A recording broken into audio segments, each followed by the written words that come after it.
जय हिंद दोस्तों, आपके अपने YouTube channel A to Z jobs में आपका हार्दिक स्वागत करता हूं। अगर आपने अभी तक चैनल को सब्सक्राइब नहीं किया है तो जल्दी से चैनल को सब्सक्राइब कर लीजिए और लेटेस्ट अपडेट पाने के लिए बेल आइकन को प्रेस कर लीजिए। दोस्तों, इस चैनल पर हम आपको गवर्नमेंट जॉब से रिलेटेड जो भी ऑनलाइन या ऑफलाइन फॉर्म निकलते हैं या कोई भी किसी भी भर्ती से रिलेटेड कोई नोटिफिकेशन आता है तो हम सबसे पहले आपको प्रोवाइड करते हैं। उसमें मैं आपको बताता हूँ कि आपको फॉर्म कैसे भरना है, कौन कौन फॉर्म भर सकता है, क्या क्वालिफिकेशन मांगी गई है, फिजिकल स्टैंडर्ड होगा तो किस तरह होगा, रिटर्न कब होगा, एडमिट कार्ड, कट ऑफ, पूरी रिजल्ट तक की, हम ज्वाइनिंग तक की जो भी खबर होती है वो आपको वीडियो के माध्यम से प्रोवाइड करते हैं। तो उसी तरह इसमें चर्चा करेंगे हम आईटीबीपी मेडिकल, जो ट्रेडमैन के मेडिकल चल रहे हैं वो, और ड्राइवर का रिजल्ट। इसमें वीडियो में बताऊंगा कि मैं लड़कियों के लिए भी किस प्रकार का मेडिकल होता है, वो सारी जानकारी मैं आपको यहाँ पे बताऊंगा। तो वीडियो को अंत तक जरूर देखना, और अगर आपका कोई डाउट है तो आप कमेंट बॉक्स में अपना डाउट छोड़ दीजिए, मैं उसको आपका आंसर रिप्लाई जरूर दूंगा ताकि आपका जो भी डाउट हो वो क्लियर हो जाए। तो अब स्टार्ट करते हैं हम पहले आईटीबीपी ट्रेडमैन के जो मेडिकल होने हैं आपके 2 अगस्त से लेके 5 अगस्त तक आपके मेडिकल होने हैं, जिसमें जो आपके अलग अलग, जिस तरह चंडीगढ़ हो रहे हैं मेडिकल आपके शेड्यूल किया गया है, तो उनके रिगार्डिंग ही आपको मैं बताऊंगा कि आपके किस तरह से क्या प्रोसेस होगा। जैसा कि आपको स्क्रीन पर दिख रहा है मेडिकल स्टैंडर्ड, मेडिकल स्टैंडर्ड किसका है? आईटीबीपी का। आईटीबीपी का मेडिकल चाहे किसी पोस्ट के लिए, जिस तरह ट्रेडमैन की हो गई या कुछ भी होगी, लेकिन जीडी और ट्रेडमैन का मेडिकल में थोड़ा डिफरेंस होता है। जीडी में थोड़ा ज़्यादा अच्छा मेडिकल ले लेते हैं, लेकिन जो ट्रेडमैन में वो थोड़ा हल्का हल्का हल्का का मतलब है कि अगर छोटे मोटे पॉइंट है तो चल जाते हैं, लेकिन जीडी में नहीं चलते। तो वो सारी बातें मैं आपको ट्रेडमैन की बताऊँगा और जीडी में बताऊँगा कि जीडी में क्या अलग होता है। तो सबसे पहले आपका क्या होना चाहिए? The candidate must not have knock knee, flat foot, varicose vein और स्क्विंटिनाई।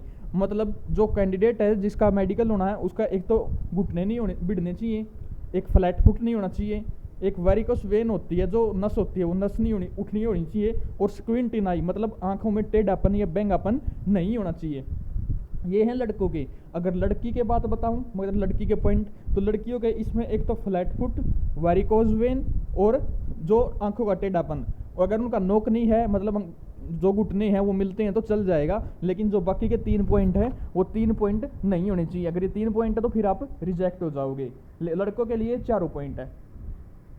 सेकंड पॉइंट है कि फिजिकल और मेंटली फिट होना चाहिए। फिजिकल और मेंटली का फिट का मतलब ये है कि ये नहीं है कि दिमाग से पागल हो या सोचने की या समझने की शक्ति नहीं है, तो ये लड़के लड़की दोनों के लिए पॉइंट है, तो वो अनफिट हो जाएगा। आगे है कि जो कैंडिडेट है वो अपनी ड्यूटी अच्छे से परफॉर्म कर पाए, फिजिकली फिट होना चाहिए, कोई अंग टूटा हुआ नहीं होना चाहिए। जिस तरह किसी की अगर उंगली नहीं है, हाथ नहीं है, पैर की उंगली नहीं है तो वो भी रिजेक्ट कर दिया जाएगा, एक कान नहीं है तो वो डायरेक्टली रिजेक्ट कर दिया जाएगा बिना किसी रीमेडिकल के। ये पॉइंट वो पॉइंट हैं जो परमानेंट पॉइंट हैं, जो नहीं टूटते। अगला है the candidate should be sufficient intelligent end of sound mental health, कि जो कैंडिडेट है वो सोचने की समझने की उसके अंदर शक्ति होनी चाहिए। ये नहीं है कि वो मेंटली पॉइंट बता रहा है, वही मेंटली आपका पॉइंट है। अगला है hear of the candidate should be good and there must be no vicious sign of ear, nose and throat disease.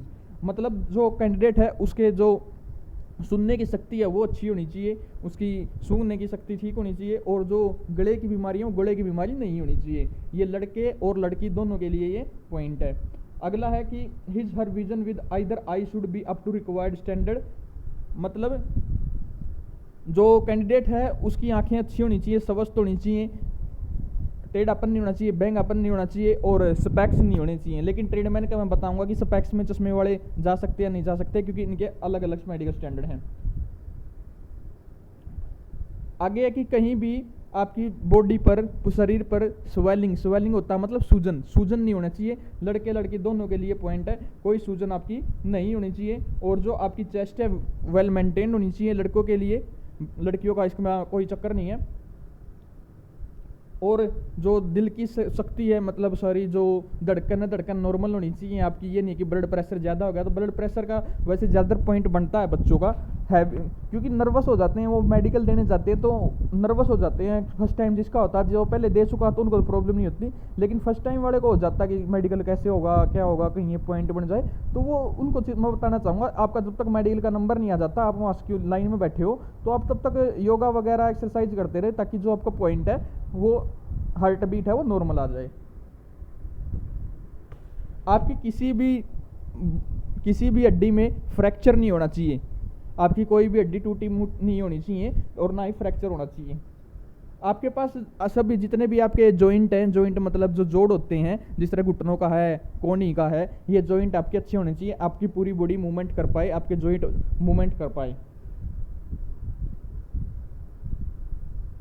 आगे feet and toes of the candidate should be well formed, मतलब पैर और जो अंगूठे हैं वो आपके सही वेल शेप होने चाहिए। ये नहीं है कि किसी के टेढ़े शेप है वो है तो वो भी रिजेक्ट कर दिया जाएगा। अच्छा, एक गैनिटो यूरिनरी ट्रैक्ट बीमारी होती है तो वो भी आपको नहीं होनी चाहिए। आगे है एक टैटू की। टैटू का बहुत सा बच्चों का पॉइंट है कि टैटू का क्या होता है, तो टैटू का मैं बता दूं। पहला है content, being a secular country the religion sentiment of our countryman are to be respected and this tattoo display religion figure and name as followed in army are to be permitted. मतलब अगर आपके हाथ पे कोई ओम, सिख या जो 786 या ईसाई का इस तरह का कोई साइन है आपके हाथ पर, तो आपका मेडिकल में आपको रिजेक्ट नहीं किया जाएगा, आपका वो चल जाएगा। रिलीजन से अगर कोई रिलेटेड या किसी ट्राइब से रिलेटेड है तो कोई दिक्कत नहीं है, वो आपका चल जाएगा। और लोकेशन की बात करें तो क्या होना चाहिए कि tattoo marked on traditional sites of the body like inner aspect of forearm but only left forearm, being non saluting limb और dorsum of the hands are to be allowed. मतलब जिस हाथ से हम salute करते हैं उस हाथ पे आपका टैटू नहीं होना चाहिए, उससे अलग हाथ पर आपका टैटू हो सकता है जो आर्म से नीचे, कोहनी से नीचे हो, बाजू से नीचे हो। जो साइज है वो आधा आधा होना चाहिए, एल्बो और हैंड के नीचे उसका जो साइज है वो आपका चल जाएगा। Duration of fitness in post operating cases, अगर किसी को कोई बीमारी है तो अगर बॉडी सरफेस स्वेलिंग है तो 1 महीना, हाइड्रोलिक के 3 महीने, थाइपोसिस के 4 महीने और 6 महीने, ये अलग अलग जो सर्जरी होती हैं ये फिटनेस के लिए, इनकी आप रिक्वेस्ट भी डाल सकते हैं। जो कलर ब्लाइंड है अगर किसी का तो उसको डायरेक्ट ही रिजेक्ट कर दिया जाएगा, लड़का हो लड़की हो दोनों का सेम पॉइंट है, उनको डायरेक्ट ही रिजेक्ट कर दिया जाएगा, उनका री मेडिकल नहीं होगा। ये आपके जो कुछ पॉइंट है ये आपके परमानेंट पॉइंट होते हैं। अब बात करें विजुअली स्टैंडर्ड की, मतलब जो आंखों का है, ये तो आ गई आपकी डायरेक्ट एंट्री की।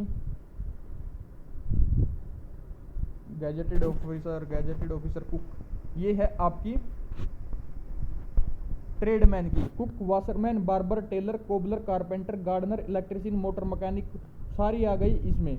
इसमें क्या है, आपकी जो आई हैं वो 6/6 से लेकर 6/9 तक आपकी आंखें हैं वो चल जाएंगी। अगर आपके पास कोई विजुअल आपने कुछ करवा रखा है, ग्लासेस हैं या लेजर करवा रखा तो वो भी चल जाएगा, लेकिन आपकी जो आंखें हैं वो नियर बाय ग्लासेस होनी चाहिए। अगर आपके दूर के चश्मे लगे हुए हैं तो शायद आपको दिक्कत आ सकती है, परेशानी हो सकती है, लेकिन नियर बाय के लिए आप वैलिड हो, आपके चश्मे चल जाएंगे।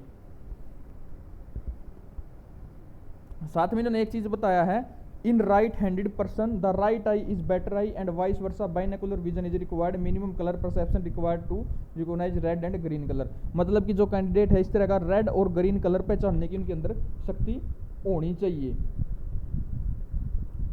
तो आपकी n/6 की जो मतलब n/6 बोलते हैं, मतलब 6/6 है या 6/9, वो आपकी आई ट्रेडमैन के लिए चल जाएगी। अब बात करते हैं ओवरवेट की। ओवरवेट का बहुत से बच्चों का इश्यू है। अगर आपकी एज है 18 से 22 साल, 23 से 27 साल, मैक्सिमम आपकी 30 साल तक की फॉर्म भर सकते थे, तो 28 से 32 साल। साथ में हाइट और वेट बताया इन्होंने। अगर आप 156 सेंटीमीटर है तो 18 से 22 साल हैं तो आपकी जो वेट है वो मैक्सिमम 54 किलो होना चाहिए, मिनिमम 44 किलो। अगर आप 30 साल तक है तो मैक्सिमम 58 किलो। लेकिन इसमें मैं बात करूँगा 168 से 166 से। अगर आपकी हाइट है 166 तो आप अगर हैं 21 साल की एज तक तो आपको 60 किलो तक, 60.5 किलो या 61 किलो भी हैं तो आप चल जाएंगे। लेकिन अगर आपकी एज है 23 से 27 तो आप मैक्सिमम 63 किलो, और अगर 27 साल से ऊपर हैं तो आप 65 किलो। 168 अगर आपकी हाइट है सेंटीमीटर में, तो आपकी जो वेट होना चाहिए मैक्सिमम 62 किलो। 65 किलो आपका अगर आप 25 साल से ऊपर हो 27 तक, अगर आप 30 साल तक आते हो तो आपका 67 किलो तक वेट है वो चल जाएगा। ये अलग अलग जो हाइट बार हैं उनके अकॉर्डिंग, और जो अलग अलग आपकी एज हैं उन एज के रिगार्डिंग आपको ये मेडिकल के जो ओवरवेट के हैं ये इन्होंने बताया गया है। अगर आपकी मान लीजिए हाइट है 180 सेंटीमीटर, तो आपका मैक्सिमम वेट अगर आप 21 साल तक हैं तो आपका 72 किलो, अगर आप 25 साल तक हैं तो आपका 75 किलो, अगर आप 30 साल तक है तो आपका 78 किलो तक वजन है वो चल जाएगा। ये हैं ओवरवेट के आपके रिमार्क्स। अगर फीमेल की बात करूँ तो वो मेल के थे। अगर फीमेल की हाइट है 150 सेंटीमीटर, तो अगर आप 18 से 22 साल हैं तो आपका मैक्सिमम 45, 27 साल हैं तो मैक्सिमम 46, 32 साल हैं तो मैक्सिमम 48। ये आपकी वेट की अलग अलग क्राइटेरिया हैं। अगर आपकी हाइट है 168 और आप हैं 21 साल तक तो आपका मैक्सिमम वजन होना चाहिए 55। अगर आप हैं 27 साल तक तो मैक्सिमम होना चाहिए 57। अगर आप 30 साल तक तो मैक्सिमम आपका वजन होना चाहिए 60 किलो। 1-2 किलो ऊपर नीचे आपका चल जाएगा, कोई दिक्कत वाली बात नहीं है। अगर किसी का 2-3 किलो वजन है तो उनका चल जाएगा, कोई टेंशन वाली बात नहीं है, घबराने की बात नहीं है। तो ये था आपका ट्रेडमैन का मेडिकल। आपका डॉक्यूमेंटेशन होगा सबसे पहले, तो जाते ही डॉक्यूमेंटेशन होने के बाद ही जो इनको डॉक्यूमेंट में ओके पाए जाएंगे उनका ही मेडिकल होगा।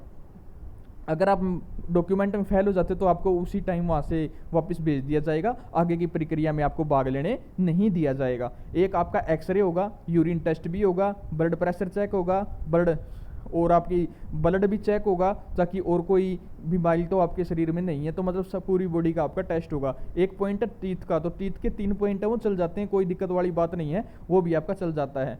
हाथों का टेढ़ापन ज़्यादा नहीं होना चाहिए, अगर थोड़ा बहुत टेढ़ापन है तो वो भी चल जाएगा, क्योंकि नॉर्मल फिजिकल होता है आईटीबीपी का, लेकिन ये तो ट्रेडमैन की पोस्ट है तो और नॉर्मल फिजिकल है आपका, मेडिकल है आपका। अब बात करें तो ड्राइवर के रिजल्ट की, तो ड्राइवर का रिजल्ट की अभी कोई इन्फॉर्मेशन नहीं मिल रही है कि आपका रिजल्ट कब तक आ सकता है, लेकिन रिजल्ट आपके इसी मंथ उम्मीद बोल रहे हैं, लेकिन कंफर्म नहीं पता चला है अभी। वैसे मैंने पीछे बोला था कि इस वीक तक आ जाएगा, तो वो कंफर्म अंदर से पता चल रहा था कि इस वीक आ जाएगा, लेकिन पता नहीं क्या कर रहे हैं, कब ये रिजल्ट डालेंगे। हो सकता है कि आपके ट्रेडमैन के मेडिकल होने के बाद आपका रिजल्ट डाला जाए। तो इस बारे में मैं अभी आपको स्पष्ट कुछ नहीं बोलूँगा कि आपके जो ड्राइवर के हैं वो रिजल्ट आपका कब आएगा, लेकिन जब भी आएगा मैं आपको सबसे पहले वीडियो प्रोवाइड कर दूंगा कि आपका रिजल्ट आ चुका है। और एक पॉइंट है, बहुत से बच्चे बोल रहे हैं कि जो सेकंड लिस्ट लगेगी क्या, जो इसकी आईटीबीपी ट्रेडमैन की है, तो सेकंड लिस्ट भाई नहीं लगेगी, आपकी यही लिस्ट है। इसी लिस्ट में से एक्सटेंडेड वाले अगर सिलेक्शन होते तो ठीक है, वरना यही लिस्ट आपकी फाइनल मेरिट वाली। लेकिन एक्सटेंडेड वालों के ज़्यादा चांस है जो इसमें मेन लिस्ट में जाने के, क्योंकि बहुत से बच्चे और पोस्टों पे लग चुके हैं, क्योंकि 2017 की भर्ती चली हुई थी, 2021 का भी हाफ से ऊपर हो चुका है, तो वो वैकेंसी इसलिए बढ़ी भी हैं और एक्सटेंडेड लिस्ट के चांस भी हैं आने के। लेकिन सेकंड लिस्ट आपकी जारी नहीं होगी, इसी लिस्ट में आपको एडजस्ट कर दिया जाएगा। एक पॉइंट है आपका कि आईटीबीपी की न्यू वैकेंसी, एक तो आईटीबीपी की न्यू वैकेंसी अगर आप जनरल से हो 21 साल तक हैं और ओबीसी से हो तो जनरल से 23 हो, ओबीसी से 27 हो और SC ST 30 हो, तो SSC GD के फॉर्म निकले हैं, उसमें भी आप आईटीबीपी डाल सकते हैं। और आईटीबीपी की और टेलीकम्युनिकेशन की भी वैकेंसी आने वाली हैं, वो इसी मंथ आने की उम्मीद थी, बाकी देखते हैं कि कब तक नोटिफिकेशन जारी करता है, लेकिन वो वैकेंसी पेंडिंग है, आने वाली है आपकी ज़रूर। SSB की आपकी वैकेंसी आ चुकी है, मैंने बताया था। CRPF की भी आपकी वैकेंसी आने वाली है, ड्राइवर की और ट्रेडमैन की उससे पहले, लेकिन पैरामेडिकल का आपका रिटर्न एग्जाम हो जाएगा जो CRPF पैरामेडिकल का है। और CISF के भी मेडिकल का यही सेम प्रोसेस रहेगा ट्रेडमैन का, इसी तरह से आपके यही पॉइंट आपके उसके अंदर की रह जाएंगे जो CISF अगर ट्रेडमैन का किसी का हुआ है। तो ये जानकारी थी, मुझे आपके साथ शेयर करनी थी। वीडियो अच्छी लगे लाइक करना, शेयर करना और चैनल को सब्सक्राइब करना। जय हिंद, जय भारत।